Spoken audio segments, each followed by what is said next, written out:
Police તાલીમ કેન્દ્ર સુરત શહેર ખાતે પ્રોજેક્ટ દિવ્યમ અને પ્રોજેક્ટ જ્યોતિ દિવ્યમ દ્વારા સુરતના આશરે 300 રિક્ષા ડ્રાઈવરો તથા ટીઆરબી કર્મચારી તથા પોલીસ કર્મચારીઓની સંપૂર્ણ આંખની તપાસ તથા ચશ્મા વિતરણ અને ફોલોઅપ ઓપરેશન તથા 16 જ્યોતિ દિવ્યમ A1 ચશ્માનું વિતરણ કરવામાં આવ્યું હતું। હું એસીપી SR ટંડેલ રિજિયન 3 ટ્રાફિક શાખા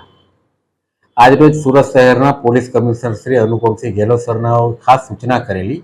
કે જે આપણે દરરોજે પેસેન્જર તરીકે બધાને લાવવા આવવા માટે જે ડ્રાઈવર્સ જે રિક્ષા ચાલકો તરીકે કામ કરતા હોય છે એવા તેમજ સ્કૂલના વાહન ચલાવતા હોય એવા ડ્રાઈવર્સો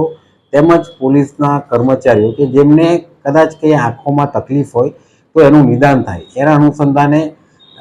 સુરત શહેરની ટ્રાફિક શાખાની ઓફિસની બાજુમાં આવેલ તાલીમ કેન્દ્ર ભવનમાં એક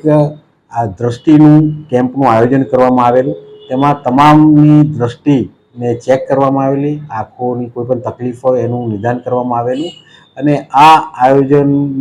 પાછળ અમારી સાથે ટેન્જેટ ક્લબના કર્મચારીઓ અને એમના ટીમ આખી જોડાયેલી હતી અને આશરે અમે 250 થી 300 માણસોનું આંખોનું ચેકઅપ કરાવેલ હતું। Bureau report LK star news Surat.